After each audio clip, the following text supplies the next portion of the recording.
We live in a world that's unpredictable. Without warning, we may have to make quick decisions that impact the health and safety of our loved ones. It's easy to assume that we'll be able to gather what we need when something unexpected happens. But few of us really know what will make the difference. This is preparing a family emergency kit in plain English. Imagine that your neighborhood begins to flood in the middle of the night. You may have to leave your home quickly or wait until local authorities tell you where and when it's safe to go. In either situation, you want to be able to take care of your family for at least 72 hours while emergency workers help those in urgent need.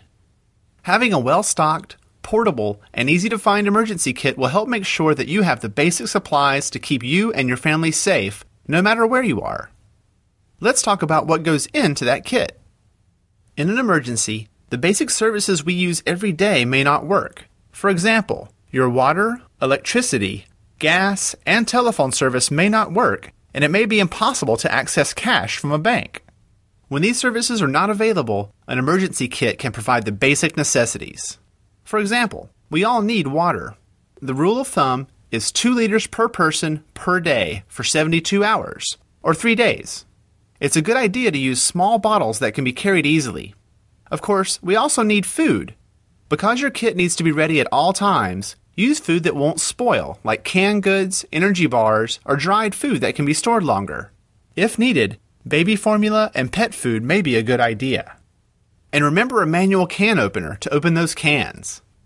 So now your kit has a good start, food and water. What else? Well, it's dark and there's no electricity. A flashlight and radio will be handy to see where you're going and help you stay informed.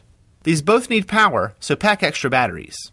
Or even better, buy the type that can be powered manually with a crank. Cordless phones don't work when there's no electricity. Consider including a phone with a cord, too. Of course, an emergency kit wouldn't be complete without a first aid kit with the basics like bandages, antiseptic, and pain relievers. With these items, food and water, flashlight and radio, and a first aid kit, we've covered the basics. But there are some items that may not be so obvious. For example, it may be very difficult to get prescription medications in an emergency, or even long afterward. Including a couple of weeks' worth of medication in the kit will help. While you're thinking about medical needs, consider what equipment may be needed to accommodate family members with special needs. As we mentioned, it may be difficult to get cash from banks, so include small bills and change, as cash registers may not work. Lastly, keeping important documents like copies of birth certificates, wills, passports, and insurance policies in your kit can make it easier to stay organized during an emergency. Remember to include a copy of your emergency plan and contact information for friends and family who may be able to help. We all hope that emergencies don't occur and your kit goes unused, but that's no reason to delay. It's your responsibility to start gathering supplies and thinking about what your family will need for at least 72 hours in an emergency. It may look like a lot to do, but you can print an emergency kit checklist, and the next time you're running errands, pick up a few items for your kit, or buy a prepackaged one. Having an emergency kit is an easy way to have more peace of mind in an unpredictable world.